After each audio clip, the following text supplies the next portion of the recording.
entry-level product to get customers into Total Control, and how the way that Total Control works, it really allows you to take a single room solution and use it as a benchmark for expansion in the home. And we're going to really discuss what that means as we get started, and some other things we're going to discuss is exactly what is Total Control, how you can use the MRX8 and the TRC 820 to get started, and then I'm going to give you some general information on both of the products, the TRC 820 and how it compares to other remotes in Total Control, the MRX8 and how it compares to the other master system controller that's currently available with Total Control. And then after we finish the presentation, we're going to go into Accelerator, and I'm going to show you how to program a simple system using an MRX8 and a TRC 820. And something else that I'm going to go ahead and show you guys today is actually how to program the Doorbird module. Now, I don't have a Doorbird system here, but I do have Accelerator, and I can show you guys how to go ahead and incorporate that into that program file. But before we do that, we're going to first take a look at the MRX8 and the TRC 820, which is the main part of the single room edition. I'm just adding the Doorbird because technical support has been getting a lot of phone calls on that, and I figured it would be something nice to add into this webinar as an addition. So with all that said, I think it's time that we can go ahead and get started. Anybody who comes in late can just go ahead and catch along, and any questions you guys have, just please go ahead and put them into the questions box, and JR will go ahead and try to answer them. If you can't answer them right away, just bear with us for a few moments. I'll take pauses in between slides so that we can go ahead and answer any questions that haven't been attended to. So just bear with us, and we're going to go ahead and get started. So what is Total Control? Total Control is the premier home automation and control system for entertainment, lights, surveillance, climate control, and so much more. And you can see the little icon that's located on the right. And this is a pretty good example of what Total Control can do. You know, it can control all your audio and video equipment. It can also incorporate two-way modules that are built by our own URC engineers. And, you know, you can incorporate these into macros, into scenes, into automated events. You know, Total Control really allows you to bring automation to your customer's home, and it allows you to do so in various different options. And one of those options that we're talking about today is a single room solution, which allows your customer to really get a good taste and a good feel of what Total Control can offer while being at an affordable price.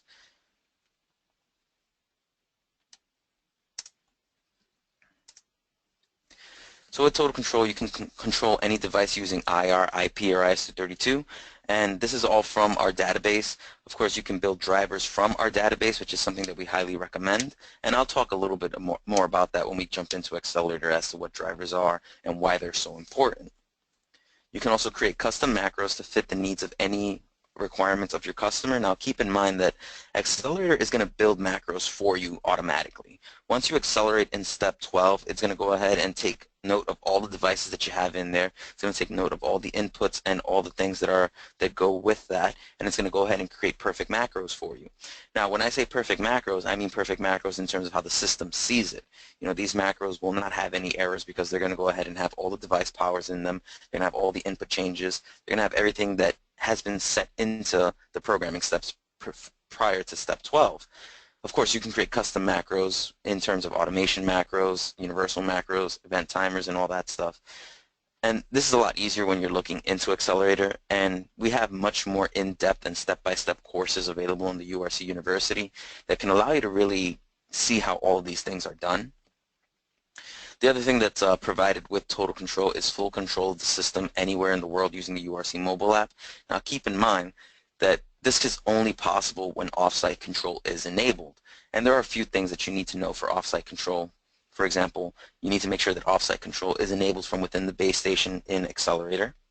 And you also need to make sure that it is enabled from within the settings app of the URC mobile device. Additionally, you also need to make sure that your home, well, the customer's home, has an external static IP address, or using something through a dying DNS, which is just a service that allows you to have a static IP address. Now, we will have future courses on offsite control and offsite programming. Today's course is not for that. Today I'm just going to go ahead and tell you information, and again, I will refer you to the URC control room and the URC University at the end of this class so that you can really get more information on that.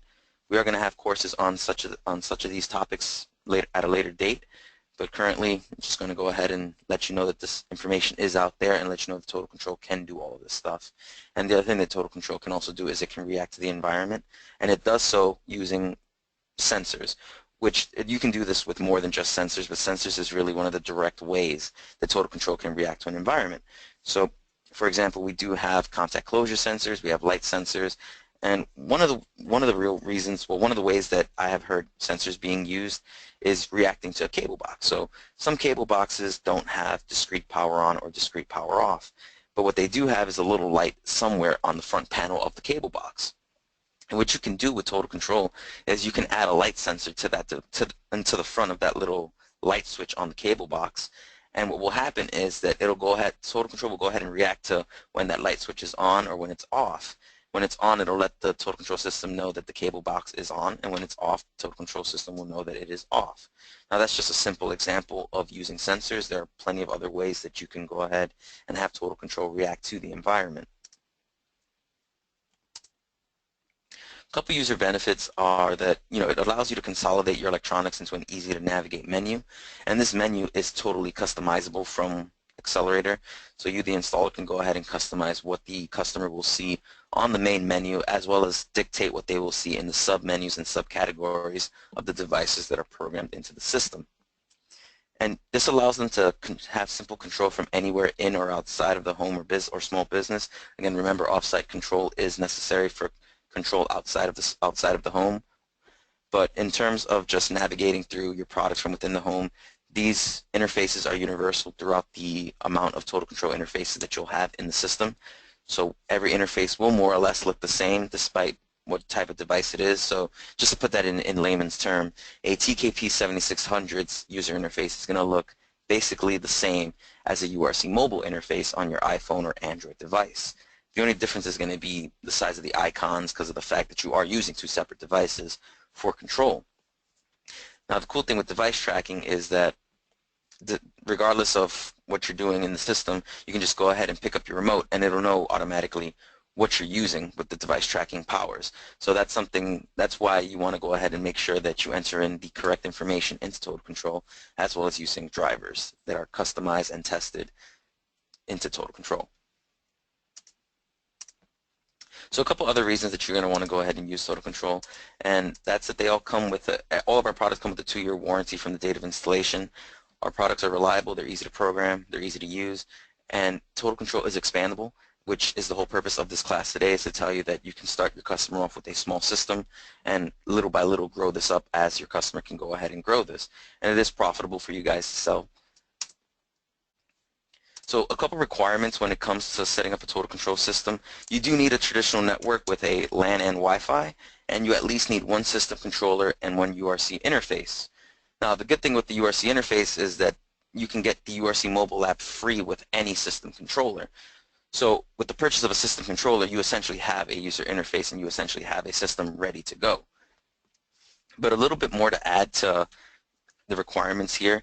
We recommend that you use a commercial grade router from one of our partners, whether that be Luxel or Snap AV's Arachnus. And the reason for that is using an upgraded router such as either one of these, it ensures stability and longevity for a successful system. If you don't use a commercial grade router and you decide to use an ISP provided cable/modem or modem/router, whatever they give you, this can work for a single room system. But something that you want to make sure you do is that you tell your customer that if they ever want to expand the system to either incorporate more remotes, to incorporate a multi-room remote, or to just expand into different rooms, that they're going to want to go ahead and get a commercial grade router. And keep in mind that if you don't use a commercial grade router and you just decide to use with an ISP router, there may be some features and configuration settings that you will not be able to use with total control. And the other thing is that you can also not expect good stability or performance out of that ISP provided router. Total control really is designed to work with a commercial grade router.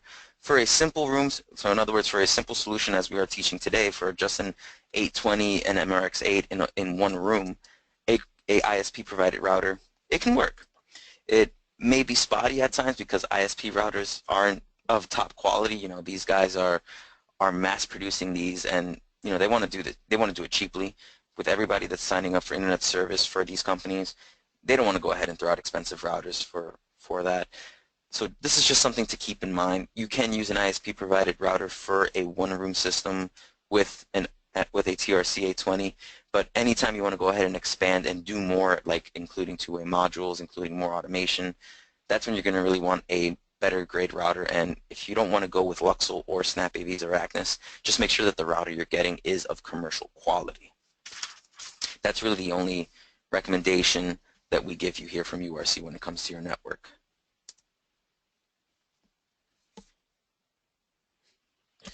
So let's take a look at the MRX8. This is still a pretty recently new controller. It's only been out for a few years, and it starts at $599. You can always contact your sales rep or your URC dealer to find out more pricing options, but this is the MSRP price, which is $599. We do offer a lot of discounts at our live training events, so also look out for that. And this is our most value-driven home automation system, and the reason for that is for $599 or $600, you can essentially get a system started. As I mentioned before, the URC mobile application comes free with the purchase of any of our system controllers. So right here with the MRX8, you could go ahead and download the URC mobile app to a tablet, phone, anything that's iOS or Android, and essentially you've got a system ready to go, even without getting a TRC remote or a TKP interface. So that's what's really given the value of the MRX8. You know, this is a really good entry-level product to get started with Total Control, and it's a feature-rich processor with unlimited iOS and Android mobile applications, so you can add as many of these URC mobile apps as you want, and it does provide full two-way control of AV, lighting, climate, security, locks, shades, and more. So we have any of our two-way modules that would work with the MRX10 will work with the MRX8. Like I said, this is the best way to get your customers started with Total Control. If you have a customer that's on the fence, whether they don't know if they want to spend the full money to get an MRX10 and get any of our TKP interfaces, which are multi-room, or any of our other TRC remotes, which are also multi-room, this is really the best way to get them started in Total Control so they can see what Total Control can do, because this isn't going to rob them of any features of Total Control. This is going to give them a full Total Control system. And now there are some differences between the MRX8 and the MRX10, which we're going to discuss shortly. But really, this is really why we call this device the game changer, because this is really going to go ahead and open the door for customers to jump into Total Control and really see what a Total Control system can do and what it is. So let's go ahead and take a look at the back of it. So you get 6 variable IR ports. The variable portion, this is pretty cool when you're using certain devices that may have a very opaque glass that covers their IR blaster. So you can go ahead and increase the intensity so that the IR can penetrate through that opaqueness, or you can also lower it in case it's something that's oversensitive and you're getting some IR bleed. So just something to know. And you can see on port 6 there is an RFTX port there. And what that's designed for is to connect an RF antenna in case you ever decide to use one of our RF remotes, such as the TRC 780, or if you want to use the URC thermostat, which is the THZ 100, you would need to make sure that you have an RF antenna connected to this. The MRX8 is not like the MRX10, so it does not have RF directly built into it. This is strictly a network-based controller, so just keep that in mind. If you do want to add any RF products, such as the ones that I just mentioned, you would need an RFTX1 antenna in order to connect to this. The other thing you can see here is 2 sensor ports, 2 RS-232 ports, one relay which has normally open, normally closed, and a COM port, and then you have your LAN and 12-volt adapter. So this does look very different from an MRX10. An MRX10 is going to give you a lot more connections on the back of the actual device, but that's really where the only difference lies between the two. The MRX10 does have the built-in RF antenna, so there is no need for an external antenna on that device. And also it does incorporate a couple more sensor ports, more RS-32 ports, and a couple extra things, which we're going to look at those extra things right now. So again, both of these do come with the URC mobile application, whether it be for iOS or Android. So regardless of whichever one of these two devices you're getting, you're ready to start with a system with simply the base station. The other differences are that the MRX10 does support 8 variable IR outputs versus the 6 for the MRX8. In terms of serial, the 10 has 4, the 8 has 2. Relays, the 10 has 2 and the MRX8 has 1. And in terms of sensor ports, the MRX10 has 4 and the MRX8 only has 2. And as I mentioned before, the MRX10 does have an internal URC 2.4 gigahertz transceiver for RF, and this is strictly to communicate with the THZ 100, the TRC 780, and the MRX4 SEN, which is also an RF-based auxiliary controller. Now keep in mind, we are releasing a new MRX4 SEN, which is going to be creatively titled the MRX4 SEN2. You know, only the best at creativity here. But that controller is going to go ahead and give us Wi-Fi control with the 4SEN. So the 4SEN2 is going to be communicating over the network, not over RF, which this is going to be a great reason to use the MRX8 since you no longer need that RF antenna if you're going to be using a sensor 2, well, 4SEN2. So just something to keep in mind. I don't have a scheduled release date for the 4SEN2. All I know is that it's supposed to be released early this year. So just, again, just information for you guys to know. And we do talk about the 4SEN2 a little bit more in our What's New 2017 webinar, which we had a couple, actually I think we had that last week. And I do believe we recorded it, and it is available on the YouTube channel, our YouTube channel, which I'll show you guys how to access later on towards the end of the class. And the other differentiation between the MRX10 and the MRX8 is that the MRX10 is rack mountable. Do keep in mind that the rack ears do not come with this device, but you can mount rack it, whereas the MRX8 is really too small to mount on a rack. The MRX8 is actually a pretty good size because it's pretty easy to hide, but again, just to keep all these differences in mind. So we're going to talk briefly about auxiliary base stations because you are going to need this if you ever wanted to expand beyond a single room.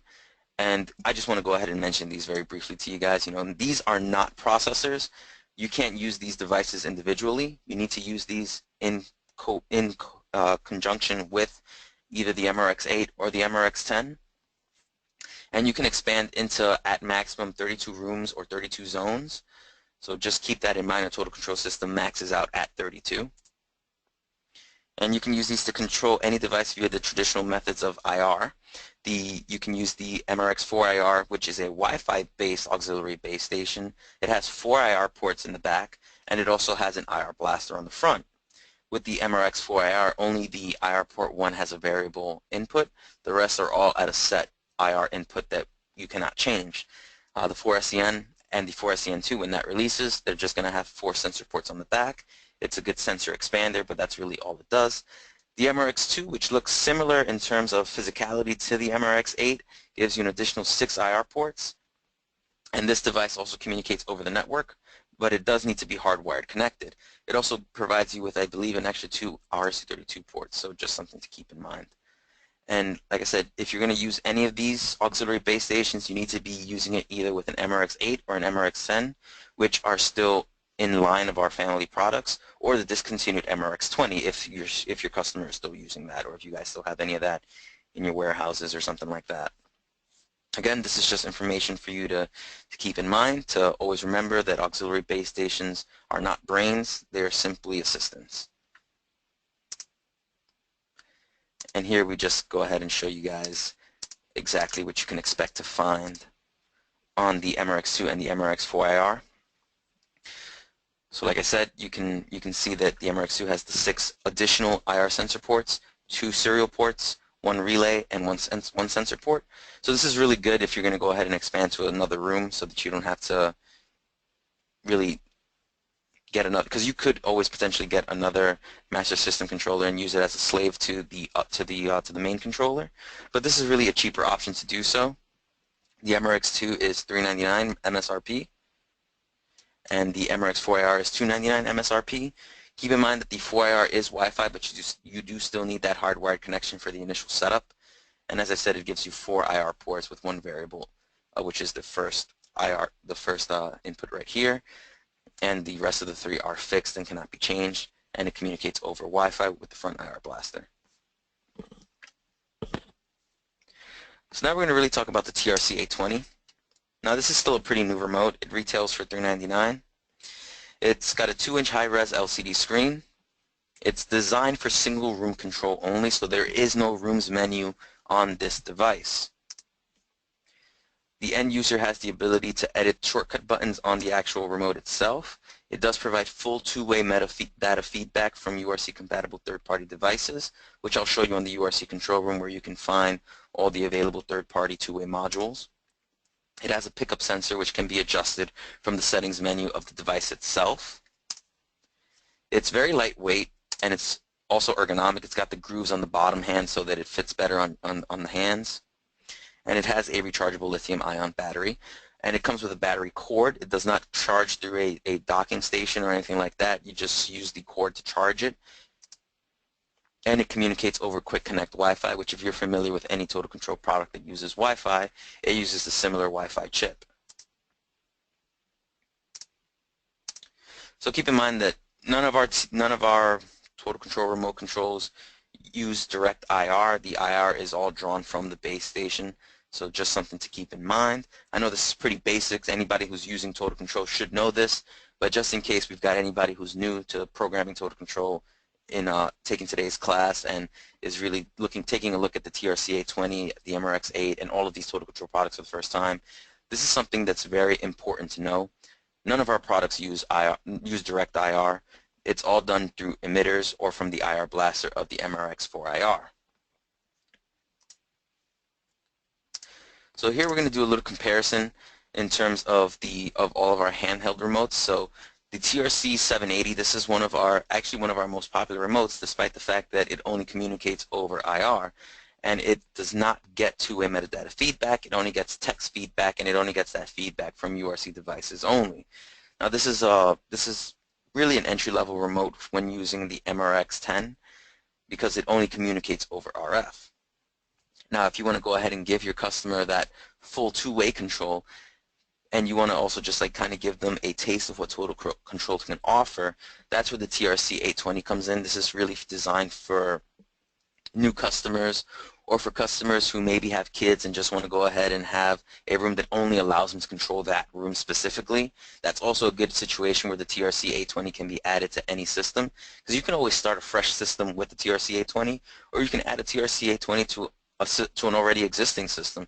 And I do believe that that is one good way to use it. You can even use it for like a guest room or something like that, where you only want your guests to control strictly the guest room, and as I said with kids, where you only want them to control their own room. It's something that's pretty cool with that. And as I mentioned before, it does retail for $399.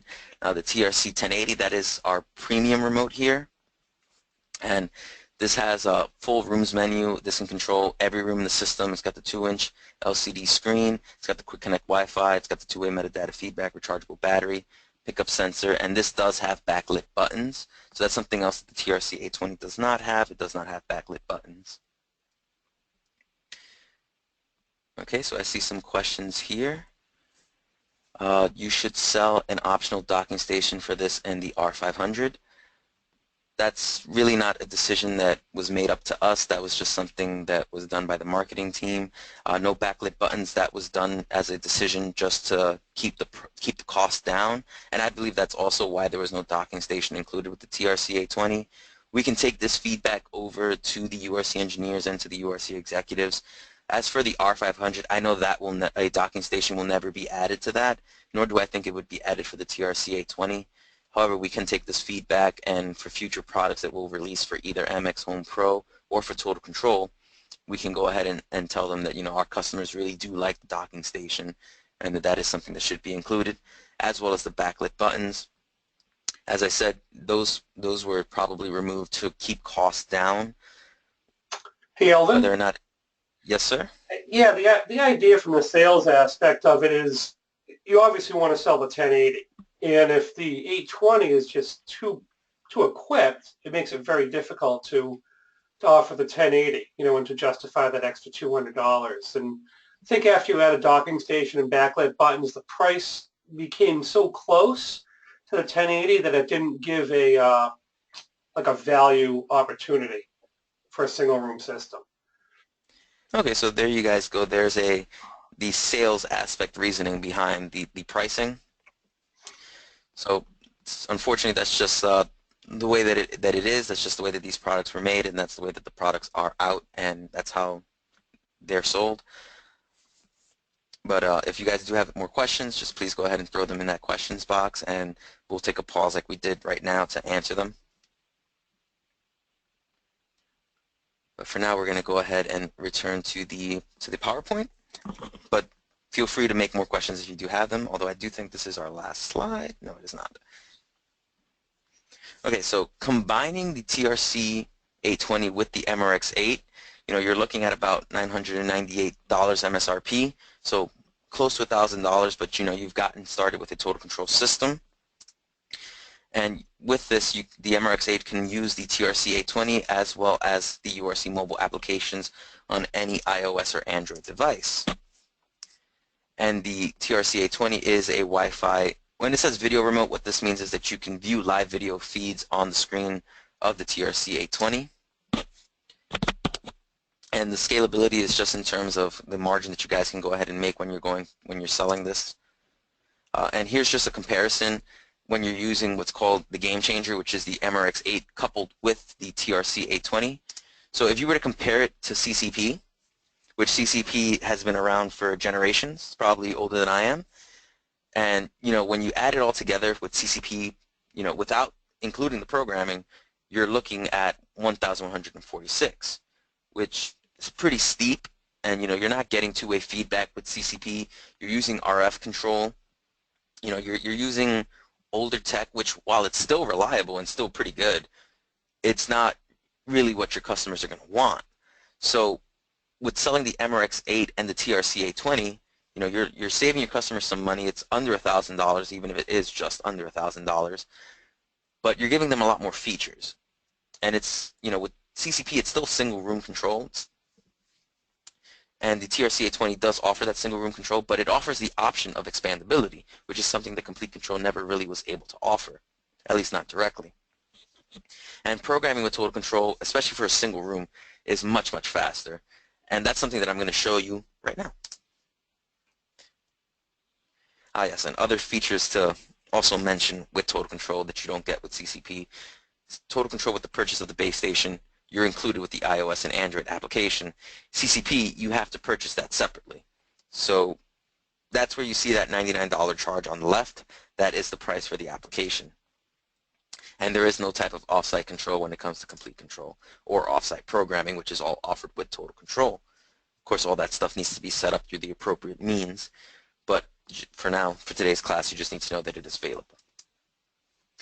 And the astronomical clock, which is also built into the Total Control Master System controllers. That's for event timers and all that stuff. It's a requirement of the system so that whenever you're doing any type of event-based automation, the Master System controller knows when is the appropriate time to launch any macros that you program into that. And as I mentioned before, it is easy and very expandable. So now we're going to go ahead and jump into Total Control. Before we really get started with programming a single room system, do you guys have any questions? I'm also just going to kind of let you know what we're going to be doing today, doing here in Accelerator. So the first thing we're going to do is we're going to go through this quickly just because I want to show you how fast you can program a single room system. Then what we're going to do is we're going to create a scenario where your customer wants to throw in another TRC-820 into a different room, and I'll go a little bit slower in talking about all the different steps of programming the MRX8 with a TRC-820. Then after we've programmed both of those rooms, I would go ahead and show you how to add the Doorbird module to Accelerator. And the most important steps of that is all done from Accelerator. What you do from the interface is simply scanning a QR code, but we'll talk about that once we get there. So we'll cross that bridge once we're there. So again, any questions? I'm going to just pause for about 30 seconds if you guys want to go ahead and throw them in there. If not, we're just going to go ahead and get started.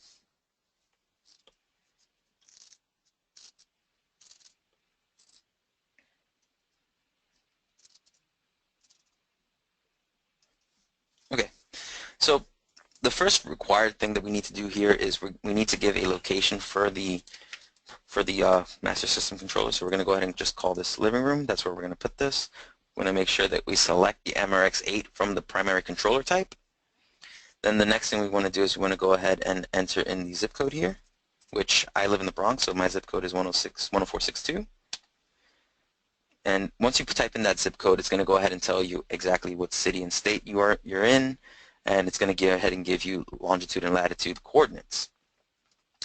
Now this is something here that you can go ahead and set. Some of our interfaces do have a weather and date module built into them, and it just provides local weather and 3-day forecast, so it's always good to go ahead and set all this up. And the available interfaces that can do that are the ones listed here. which are the MRX20, TAZ100, TKP50, 500, TKP7000, and the TKP7600. Once all this looks good, we can go ahead and save the project tree. We can see we've got the MRX8 over here, and we can go ahead and add additional rooms if we so chose. But for right now, we're only programming one room. So we can go ahead and skip over to step 3. Now this is where you're going to go ahead and select any type of URC device, which is why it's called Add URC Devices. And we're going to go ahead and add TRC820. Now we can do this a couple ways. We can click and drag. We can double click. My favorite method is double clicking. And you'll see this, this important message right here. So important, TRC820 and two-way modules. Total control modules, TCM files, should all be updated to the latest versions in order to fully support the TRC820 remote. If you have not done so already, please visit the URC control room for more information. And it even has a link there. And the reason for that is if you're adding this to an existing system where you already have existing two-way modules, you want to make sure you have the most up-to-date ones. That way they can go ahead and fit the format for the TRC820. So all you got to do is hit close to that, and you can go ahead and select the room. Right now we only have one room, so the automatic assignment is going to go to be the living room, and we're just going to go ahead and hit apply. Now we're going to go into step 4, which is add other devices. Now this is where drivers come into place, so let me go ahead and just show you what I'm talking about. So we're going to select the database out of URC. We're going to go to TV. We're going to select Samsung. And we're just going to go ahead and select something random here. So let's go ahead and pick the biggest one they've got. Now you may think this is a driver, but this is not. What this is a driver shell, and the ones that are in bold, it means that URC has already done most of the work for you in terms of creating the driver. However, there are still things that you can test, and there are still things that you can customize from that. Now, this isn't a full driver's course, so I'm not going to go into the full meat and potatoes of how to create a driver. But essentially, to create the driver, you would select any one of these to be your template. Now, you would want to make sure that you're selecting what is your model number, just because the model number of the device, and you can create the driver for that, it makes it a lot easier. But if your specific model number isn't available in this database list, select the closest one, and you can go ahead and select Create New Driver. When you do this, what it does is it takes that selected model number that you had on there, and it uses that template for your driver. And what that does is it automatically adds any IR data to the most basic functions. And from there you can go ahead and test it either using a PIR1 or downloading to the system. And if everything works, you can go ahead and save that driver onto your own personal driver folder, which you can access that by selecting the My option over here.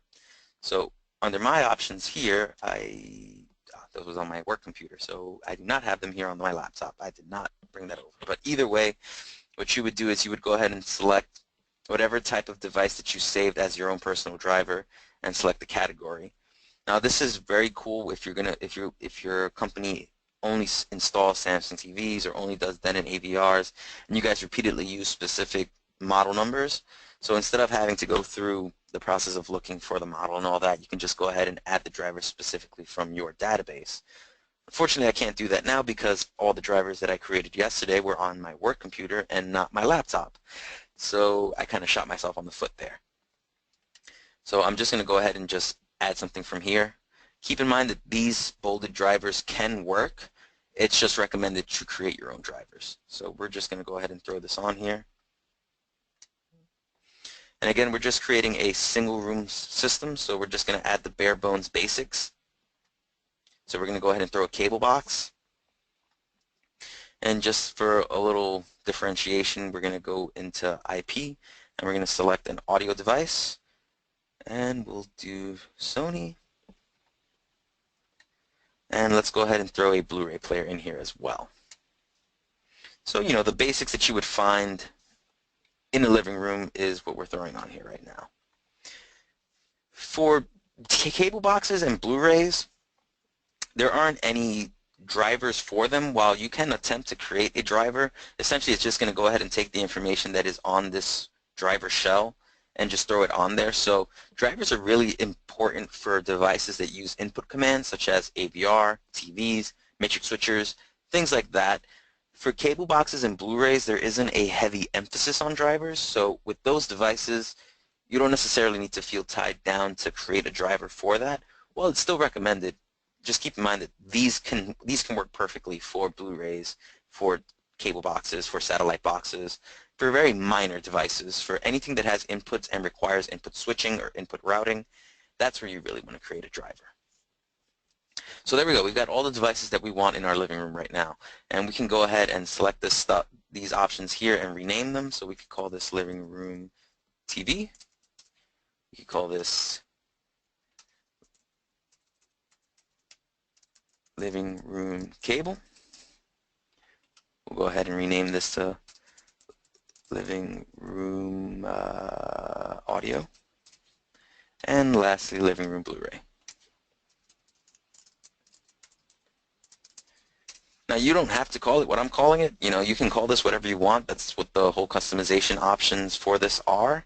But I give it this just to kind of have a little uniformity so that when I'm programming this, I know where everything is. Granted, when you create other rooms, they'll be differentiated based on that room.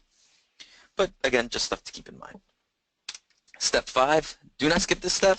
If you do skip this step, when you get all the way down to the last step, which is download, it's going to tell you, hey, you skipped step 5, go back and do it.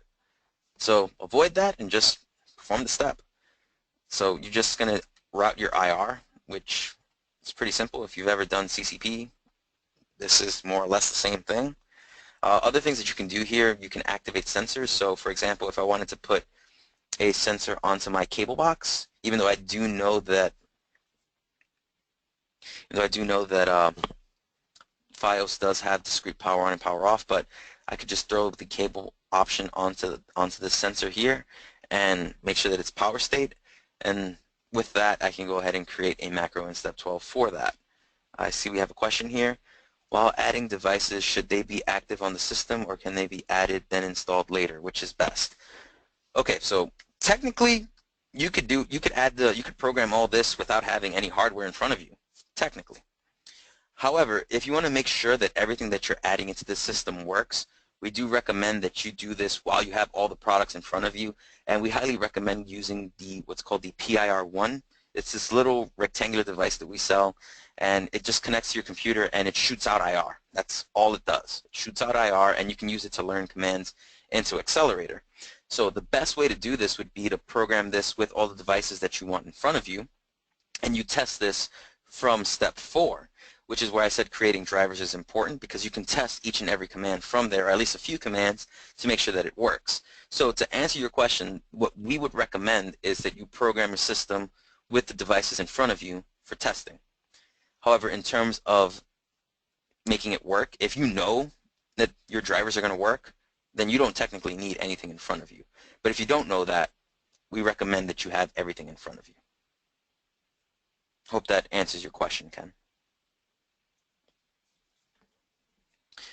So other things that you can do from step 5 is you can also associate something to the relay. And remember that MRX8 only has one. You can go ahead and name an option here. And 12-volt relay, it can be used to go ahead and control a TV lift or anything that just requires that 12-volt trigger. So step 6, this is one of the most important steps in total control. This is the networking setup. Now the first section here, now what this did here is it took information from a previous file that I created. Usually this is blank, and you can go ahead and select Apply PC Settings, and it'll go ahead and enter this information for you. If it does not, if either it's being blocked by a firewall or there's something on the computer that's just not allowing you to do that, you will need to manually enter in this information, which you can get this information by just looking through the PC settings on your computer. Now the other option that you're going to see here is adding LAN and wireless network information. Now this is important if you're setting up a MRX4IR, which when we create our next room I'll show you how to do that. The other thing here is the URC device option. So unfortunately I'm using the studio at URC headquarters, so I don't have any Total Control products here, but that doesn't mean that I can't show you how this would work. So you would simply hit refresh, and it'll scan the network for any available MRX8. The available MRX8 will be located over here. You would select it, hit assign, and the MAC address and IP address will fill up. Now for total control, we do recommend using a static IP address. So to do so, you would just double click where it says DHCP, and you would select use static. When you select that, you would enter in an IP address that's outside of either DHCP range or that's just completely different from any DHCP products that are on the network. For a single room solution, this isn't 100% necessary. However, it is still recommended by URC, and definitely for multi-room solutions, it is completely required to use static IP addresses for all your total control products. So whether it be your total control remotes or your total control base stations or auxiliary base stations, those would need a static IP address. And to discover the TRC-820, you would do exactly the same thing. You would just select refresh. It would scan the network for any available TRC-820s. It would be located on this right-hand side. You would select it and press assign, and all that information will fill up here. And to assign that a static IP address, you would do the same thing. You just double-click on where it says DHCP and change it to a static option. Never skip the non-URC device IP settings. So since I put an IP-based AVR, now I'm just going to enter in a dummy IP address because I don't actually have this here. Essentially just enter it in by hand. You can ping the device. Keep in mind that some devices aren't pingable. So for example, I know that some Sony AVRs, you cannot ping them from either command prompt or from total control. And the port number is automatically filled out for you. And that port number comes from the driver itself. Our database team works with all these third-party companies to get protocols from them, and they get all this information from those protocol sheets, and they incorporate them into the drivers, into the database of Accelerator. So step 7 is your AV inputs and outputs. So here, this is where you're going to go ahead and tell Accelerator how everything is connected and how everything is wired. So we're going to go ahead and put the main zone to HDMI 1 here, and then we're going to go ahead and select the audio device, and we're just going to connect our inputs here. So we'll go ahead and put this on TV. We'll put the Blu-ray under Blu-ray, and that's all we got here. For zone assignments, we can go ahead and throw the living room into the main zone, and that's it. Now, we're not doing any DMS for this here. If you did want to add DMS, you could.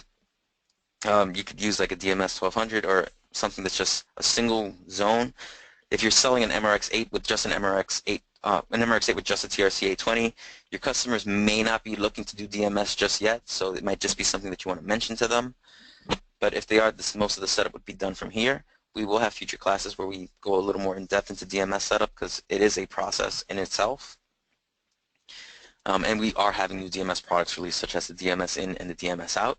The DMS out, I think, would be actually a good device to couple with a TRC-820 and an MRX8, because what a DMS out does is it allows you to convert any third-party AVR into the DMS stream. But really, if you're not going to have multiple rooms, there's no real reason to use a DMS system, just because what the main benefit of a DMS system is, it allows you to stream music to all your rooms. If you're only streaming music to one room, it's hard to really sell a DMS system with that. But again, I'm just letting you know all this information. Step 9 is URC subsystems. So if we had a Z-Wave system as well, we could go ahead and connect to the ZW and get access to UI7 and program all that stuff and incorporate all that stuff into here. IP, this is for our cameras, or for third-party cameras. Over here, you would simply enter in username and password for those devices. This is to set up the THZ100 strictly. This is to set up the URC two-way lighting, which I believe this is our LED lighting by LG. And this is to create scenes for those LED lights. And this is for URC one-way lighting to go ahead and create all of that. This is for the older styled lighting, which I don't believe we still carry. I believe now most of our stuff is only two-way, but this is in the software just in case people do still have our old lighting, which I believe was just done by Lutron. But again, just brief things to cover as we're going through this. Step 10, this is where you're going to accelerate first. So you can go ahead and you can leave the first option. The second option is really only done when instructed by tech support, or if there's an issue, because what that will do is it'll erase everything. So if you have any customized menu options, that's going to be gone. So if you're just adding new devices to the system, you just want to go ahead and accelerate with the first option, which is just create devices and layouts, etc., etc. So here we can go ahead and see what the main menu is going to look like. We can see what our entertainment menu pages are going to look like. And we can even edit specific device menu options. So if we wanted to change around cable box options, we could do that from this menu here. We can drag over things to different pages and such. And once you download to the system, this is what your customer is going to see on their URC interface. So before we jump to step 11, it's going to ask you if you want to save. So we're going to go ahead and hit save. And it asks you to save because we made a change to one of the device pages. So over here, this is where you enter in a lot of different two-way module settings. Not all two-way modules require information to be changed here. Some cameras do. I know Doorbird, which we're going to be talking about shortly, does as well. So this is a pretty important step when you're incorporating two-way modules. The next step is step 12, which is macro editing. This is the other place where you accelerate, and there's also two options here. So the first option allows you to preserve any edited macros that were created by the installer. So this would create any custom macros that you made. The second option is the erase all, which erases all macros and just returns the total control system to the accelerated created macros. Now this is something that needs to be done when tech support instructs you, because sometimes macros can get corrupted or something just goes wrong. Really, the erase all option is used in a worst case scenario or in a scenario where it just needs to be defaulted. Again, this should really mostly be done when instructed by technical support. And it's that simple to go ahead and create a macro. And these macros here are perfect. So if I selected the macro for living room Blu-ray, it will go ahead and turn on the Blu-ray player. It'll go ahead and turn on the AVR. It'll switch the correct input. It'll turn on the TV. It'll make the TV switch the correct input. These you really do not need to touch. Very rarely will you ever need to change anything on these macros here. Edit special macros, this is where you're allowed to really get a little creative with your options. You know, you can create universal macros, you can create power menu macros. This is really where all that programming comes into play. Edit automation macros, this is where you can go ahead and do certain options such as geofencing and NFC, which you can see this on my accelerator software because I'm using the beta accelerator software, which is one of the engineering softwares. You guys won't be able to see this publicly yet. Keep in mind that we do have classes on notifications, NFC, and geofencing, which we had one a few weeks ago, which came out very good. We had a big attendance. So look out for that class where we'll show you in depth how to do all of that. Step 13, which is punch throughs. Generally, you don't need to touch this. Accelerator is pretty good at working with this and making this work. The only thing that you can see here is that when it's on the main menu, you know, there's nothing selected for volume control, which you could add that if you wanted to. You don't necessarily have to. And then in step 14, this is where you can go ahead and use all the graphics that are built into Accelerator, and you know, you can go ahead and select different. Well, for this, there's only one room. You can select different menus. So, like the entertainment menu, you can change all these options here using either the images that are already in Accelerator. You can use custom images as well, which we do have documentation as to how to create custom images. It all goes based on the size of the icons, and you do have to add it to a specific folder in Accelerator. Now, if you guys do want a course on custom graphics, you can always email training@urc.com and make that as a suggestion. You know, that training email is seen by all the trainers as well as the director of the training department. And any suggestions or feedback that you guys want to give, you can always send that information to training@universalremote.com, and we can go ahead and make future classes and things like that and work around the feedback that is given. So after that, we would just go ahead and download the system, and there we go. We have our single room set up. Now, unfortunately, I am running low on time. I only have about 10 minutes before we reach the top of the hour. So what I really want to do is I really want to show you how to program Doorbird. I did kind of go a bit slow when programming the single room system, which is fine. To do this, to add to another room, essentially you would just go to add room, which is what we're going to do here to add Doorbird. For the Doorbird, we're going to go ahead and add it to the front door. And you can either type it in, you can search for something here, drag it over, double click it, whatever you guys want to do, whatever you feel more comfortable with. And you can even add rooms that aren't located here. So let's say I wanted to put something in my dungeon. I can just type in dungeon, and there it goes. It's added to the project tree. So these little logos that you see here are icons. They're completely irrelevant, so don't worry about them. The main thing is the room that's named. That's really what you want to look out for. And to delete a room, you can just highlight it from here and select the delete button on your keyboard. So to add a URC interface, you can go ahead and add an interface to that room if you wanted to. To do so, we're just going to go ahead and say we add a TKP 7600 to the inside of the house side of the front door, and you can just see all this information here. You can select it to only work for specific rooms. You can change the orientation for landscape or portrait. Keep in mind that the Doorbird module only works on the TKP 7600 currently, and when the TDC 7100 is released, it will work on that as well. So to add this module, we would go into the URC database, we would select two-way, and we would select door station.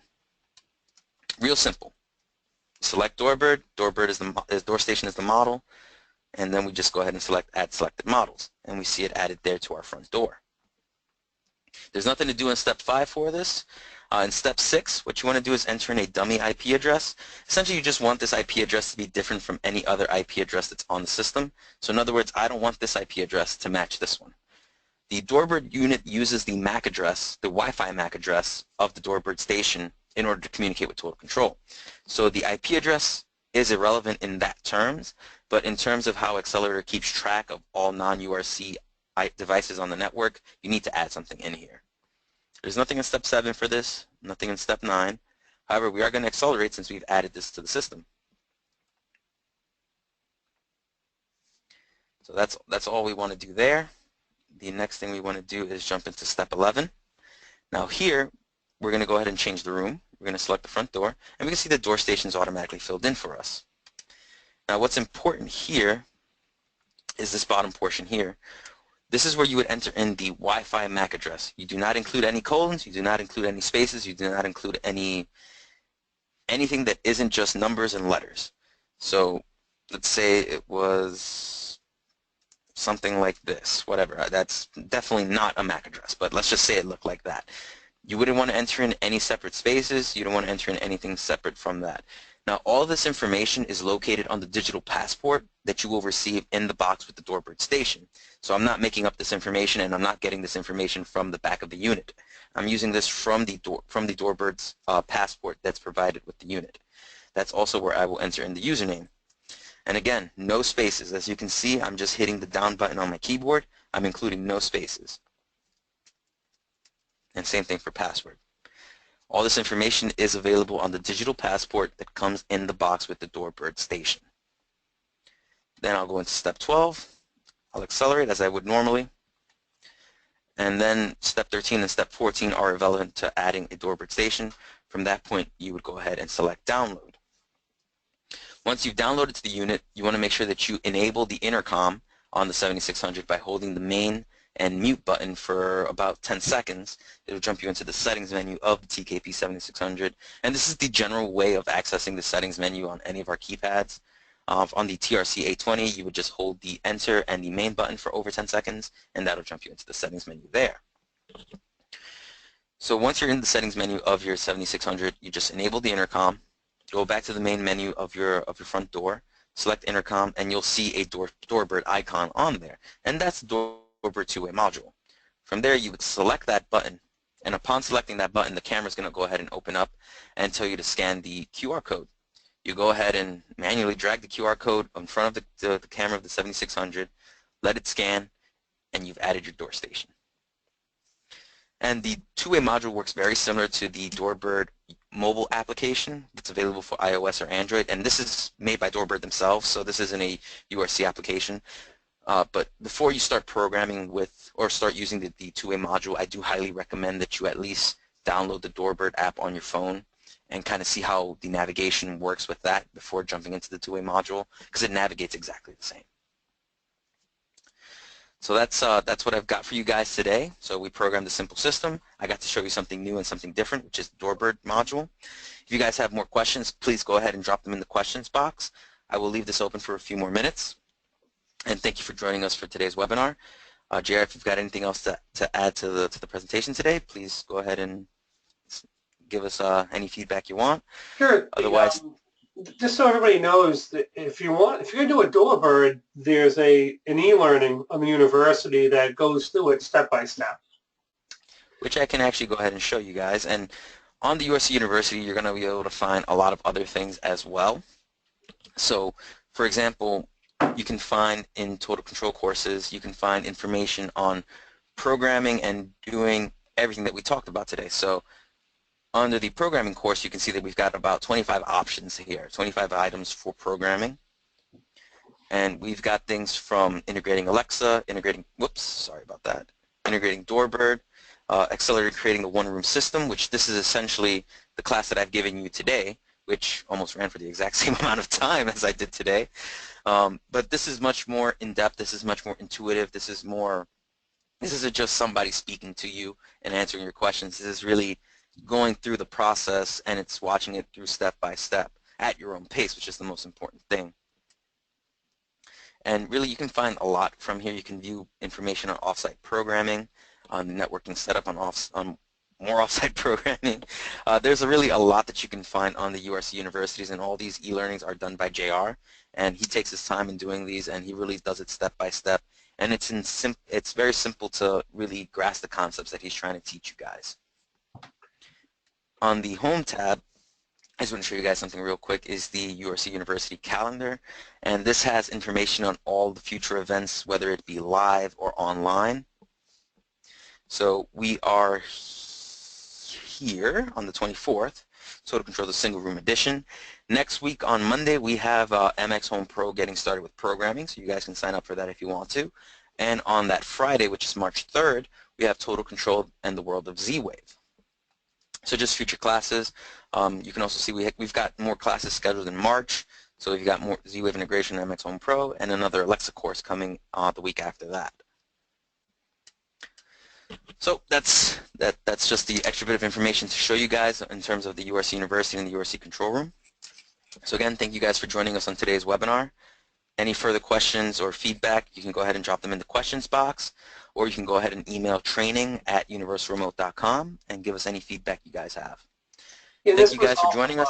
Recorded as well. If you need to review it, it'll be posted, I'd say probably by Monday. Yeah, our good friend Larry Zalata will go ahead and put that on our YouTube channel, which just briefly, let me go ahead and show you how to access that. Just select the More tab, and you select the YouTube channel. If you go on YouTube and just try to look up URC, you won't be able to find our page. So you have to do this in order to access this, and you just go to URC webinars, and you can view all past webinars. So thanks for joining us, guys. Any further questions, go ahead and make this. I'll leave this open for another minute or two. And hope you guys have a great day. Yeah, thanks, everybody.